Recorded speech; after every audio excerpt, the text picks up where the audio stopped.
Après sa renaissance en 2015 et l'arrivée de la HPS 125 en 2016, FB Mondial propose aujourd'hui la Hipster 300, destinée aux jeunes motards détenteurs du permis A2 en particulier. Toujours aussi distingué, la néo-rétro d'origine italienne se muscle en adoptant le monocylindre Piaggio de 249 cm3, voilà de quoi élargir son domaine de compétences. On a quasiment doublé la valeur de couple, on a pris 10 chevaux, alors c'est pas vraiment sur la vitesse maximale que la différence va se ressentir, un petit peu certes, on va gagner à peu près 15-20 km/h de plus en Vmax, là moi je suis à peu près 145 km/h compteur sur le plat, ce qui équivaut à peu près 132-133 km/h réel. Non, la différence, elle va vraiment se ressentir au moment de doubler en reprise. On a des reprises qui sont franchement plus convaincantes. Alors c'est un moteur qui a un petit peu de mal à évoluer sous les 4000 tours minute, et de 5000 disons jusqu'à 8500, 9000 tours, on a vraiment un très bon répondant. On retrouve cette boîte à 6 rapports qui est assez bien étagée, qui est assez précise, sérieuse. La commande, elle n'est pas du tout dure, je la trouve facile. Par contre, ce mono, je le trouve quand même un petit peu gourmand. J'ai fait à peu près 4 litres 2 quand j'ai voulu rouler à l'éco, et puis 4 litres 5, 4 litres 6 quand là j'ai oublié que le pompiste n'était pas mon ami. Et donc avec 4 litres 6 de moyenne, sachant que dans le petit réservoir il y a seulement 9 litres et demi de contenance, bon bah on est à 200 km d'autonomie. C'est pas exceptionnel, c'est pas nul, mais c'est pas exceptionnel.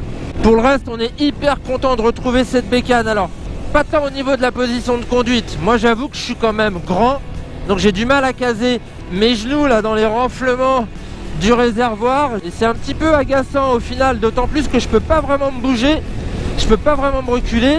Je suis bien calé là sur le siège. Et puis on a les repose-pieds assez hauts, ce qui est un petit peu déroutant, on se croirait sur une sportive. Bon, l'intérêt par contre c'est que ça ménage la garde au sol, ça c'est bien. Le guidon aussi, il est super bien, je peux me tenir parfaitement droit, ça c'est reposant. Bon, le guidon il est sympa aussi parce qu'il n'est pas trop large. En revanche, je sais ce que vous allez dire, les rétroviseurs en bout de guidon, c'est très joli, au-dessus ou en dessous c'est magnifique, mais ça fait de la largeur en plus, et du coup, eh ben, il faut faire très attention dans les remontées de fil.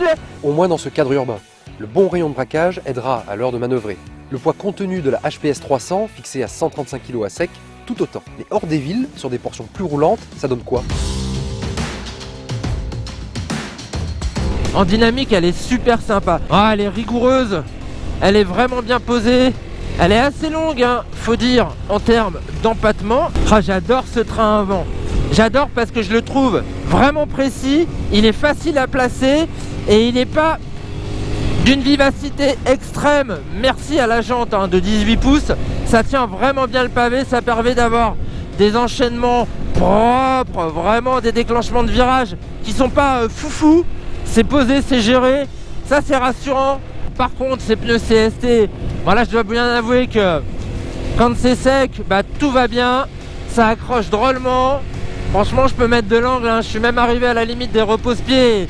Comme ils sont hauts, je peux vous dire que ça y va. Mais sur le mouillé, on regretterait presque qu'il n'y ait pas de traction control sur ce truc-là, quoi. Pourtant, elle fait que 25 chevaux. Côté confort, c'est très bien, parce que la selle est moelleuse, parce que les suspensions à gaz là, à l'arrière, elles font vraiment pas de la figuration. On n'a pas un débattement exceptionnel, mais comme c'est des suspensions de qualité, leur capacité d'amortissement est telle que justement j'ai pas à souffrir du roulage là. Côté freinage, le feeling du frein avant est vraiment bien, le dosage est facile, meilleur feeling que l'arrière. Déjà l'arrière, faut aller l'attraper, c'est pas évident avec le retour là des pots d'échappement. Ah, le tarif, on en a pas parlé du tarif. Bon allez, la bonne surprise, je te laisse la dire Adrien, elle est pour toi celle-là. Merci Mehdi, cette mondiale est affichée 4695 €. Ah ouais, 4695 € quoi. C'est le prix d'une 125 haut de gamme européenne ou japonaise. Bah bravo FB hein. C'est vrai que ce prix est plutôt sexy, d'autant que les concurrentes 250-300 affichant une aussi belle qualité de fabrication ne courent pas les rues. Et c'est seulement 500 € de plus que la HPS 125 au freinage combiné, alors que cette HPS 300 est équipée de l'ABS. Bref, vous l'aurez compris, cette délicieuse néo-rétro bien née n'a pas fini de faire tourner les têtes.